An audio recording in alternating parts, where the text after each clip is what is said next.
क्या आजमनगर मुखिया संघ की नाराजगी दूर हो गई है? सचमुच दूर हो गई है।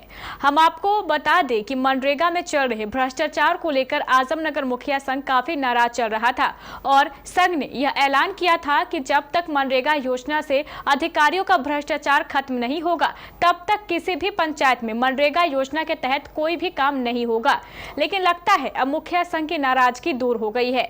सच्चाई क्या है ये तो मुखिया संघ के लोग ही बताएंगे। लेकिन इसी को लेकर आज आजमनगर के मनरेगा भवन में एक मासिक समीक्षात्मक बैठक का आयोजन किया गया।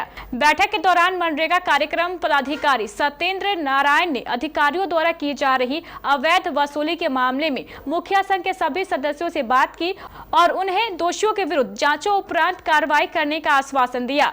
मनरेगा कार्यक्रम पदाधिकारी का कहना था कि इस तरह की अवैध वसूली का मामला उनके संज्ञान में नहीं आया था, लेकिन अब आ गया है।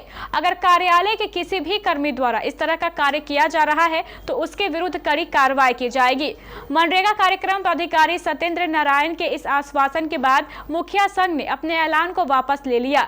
इस मौके पर कई मुखिया मौजूद थे, जिनमें ललन विश्वास, मोहम्मद यदुल, मोतीलाल ताती, कचाली सिंह, महबूब आलम, अब्दुल गफ्फार और सिकंदर भट्ट आदि प्रमुख थे। नियमित जो मासिक जनप्रतिनिधियों के साथ बैठक होती थी वो समन्वय बैठक थी, हर महीने हुआ करती है। और विगत दिनों मुखिया संघ के तरफ से कुछ आपत्तियां की गई थी। मेरे संज्ञान में इस प्रकार की कोई बातें पहले से थी नहीं। इन लोगों के द्वारा कुछ इस तरह के मामले संज्ञान में लाए गए थे, उसको हम लोग जांच करेंगे, देखेंगे। अगर कोई दोषी पाया जाएगा तो सख्त से सख्त कार्रवाई होगी। इस चीज़ को कोई भी टॉलरेट नहीं कर सकता। जनप्रतिनिधियों ने कहा कि यहाँ पर कमीशन खोरी का कोई बात नहीं है मनरेगा कार्यालय। हाँ, मोटे तौर पे मेरे संज्ञान में भी नहीं है। तो कुछ लगता है कि कुछ तत्कालिक घटनाएं ऐसी हुई होंगी जिससे इस प्रकार की बातें आई होंगी। फिर भी ये तो स्वतः संज्ञान का भी मामला है जी, तो हम लोग स्वतः भी संज्ञान लेके इस बात की छानबीन अपना कर रहे हैं। अगर पता चलेगा तो करेगा। देखिए, कई मनरेगा में कई बदलाव हुए हैं। जैसे अब अटेंडेंस MMS के माध्यम से हो रहे हैं, 20 से अधिक योजनाएं नहीं चल सकती हैं।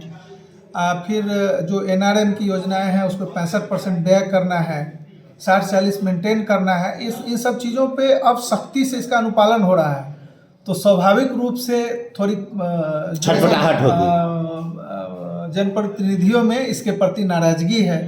तो ये बैठ के ये सब भी बातें समझाई गई कि जो नॉर्म्स बदल रहे हैं उसके अनुसार हम लोग कैसे तालमेल करके समय के अनुकूल चलना है। हाँ, समय के हिसाब से। आपका परिचय दीजिए सर। मैं यहाँ प्रोग्राम ऑफिसर हूँ आजमनगर प्रखंड में। समीक्षा बैठक था जो पूर्व में हम लोग धरना प्रदर्शन किए थे। उस धरना प्रदर्शन में कुछ पंचायत का कर्मी ने भ्रष्टाचार का आरोप लगाए थे हम लोग। तो आज समीक्षा बैठक में PO साहब को अवगत कराए। PO साहब ने हम लोगों को समीक्षा बैठक में आश्वासन दिया कि ये मामला हम लोग को पता नहीं था।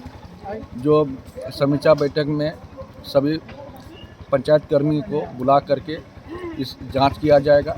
जांच में जो दोषी पाएगा उस पर कार्रवाई की जाएगी। ये PO साहब ने आश्वासन दिया। परिचय? मुखिया ललन विश्वास, ग्राम पंचायत राज गोबरा। मनरेगा कार्यालय में जो बैठकी थी ये PO साहब के साथ ये समीक्षा बैठक था एक, जो पूर्व में कुछ जो पंचायत का कर्मी था उनके द्वारा कोई कमीशन जब मांग के बात किया गया था, इस मीडिया का द्वारा भी चला गया था। उस दिन भी हम लोग प्रदर्शन किए हैं। तो आज समीक्षा बैठक है तो PO साहब ने कहा है कि इस कमीशनी के बारे में हम तो जानते नहीं हैं।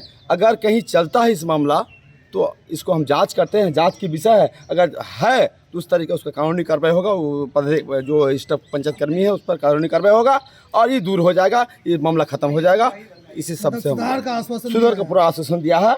और जो 20 योजना का जो MS का मामला था, जो सरकार की द्वारा जो 20 मामला का था, उसके लिए हम लोग जो प्रदर्शन किए तो हम लोग PO साहब ने कहा, हम लोग ये आश्वासन दिया है कि ये बात को आगे बढ़ा जाएगा। कि हम विभागीय जो मेरा उच्च स्तर है उसको हम रखे जाएंगे बात को। ठीक।